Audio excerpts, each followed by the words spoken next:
بسم الله الرحمن الرحيم نحمده ونصلي على رسوله الكريم أما بعد عزيز مسلمانlar Esselamu Aleyküm ve Rahmetullahi ve Berekatuh.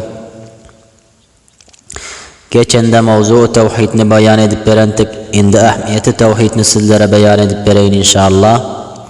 Allah Tebarek ve Teala Kur'an-ı Kerim'de Sure-i Zariyat 56. ayette ayetiyor. وَمَا خَلَقْتُ الْجِنَّ وَالْاِنْسَ اِلَّا لِيَعْبُدُونَ.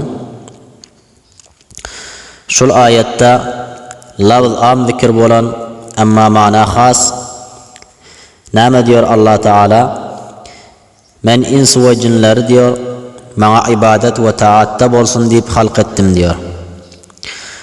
Onda bir insan şul ayet-i mübareke mutabık olacak bolsa Allah Tebarek ve Teala'ga itaat ibadet etsin.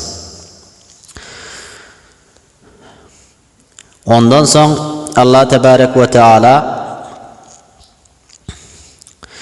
dine davet etmek için bizlere peygamber verdi. Kur'an her ummatka peygamber verdiğini beyan edip aytıyor. 34. ayet Sure-i Nahl'de وَلَقَدْ بَعَثْنَا ف۪ي كُلِّ اُمَّةٍ رَسُولًا اَنْ يَعْبُدُوا اللّٰهَ وَاجْتَنِبُوا الطَّاغُوتِ. Allah Teala biz verdik her ummata peygamber ta ki Hudasını tanıyıp ibadet edip şeytana itaat etmekten uzak olur yanık diyor. Şunun şekilde Mevlana Rumi şiirinde aytıyor. Behar in avaret ma yezdan burun ma halaktul insa illa liya'budun. Allah Teala alem ervahdan bizleri dünya getirdi. Ta ki bizler Allah'a itaat ibadet edip onu tanırmız yanık. Aziz biraderim, fani dünyaya muhabbet etme. İbrahim Halilullah'ın la uhibbul afilin dişi yanık. Sen hem yoğalıp gidecek, o dünyada faydası değmeyecek zatlara muhabbet etme.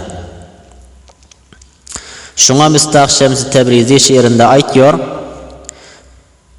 Halil asa der mulki yakinzen nevai la uhibbul afilinzen. Bu dünyaya muhabbet edilmeyeceğine ve ahirette Allah Teala doğuşup hesab kitap vereceğini beyan ediyor şu şiirde. Onda aziz biraderim hesabını ahirette verip bileceğin işler et bu dünyada. Allah Tebarek ve Teala'ya itaat et diyenini et, etme diyenini etme. Şunun şekilde 5 bina-i İslam bercay et. Şeriata mutabık şekilde yaşa aziz biraderim. Ve sallallahu teala ala hayri halkihi Muhammedin ve alihi ve ashabihi ecmain.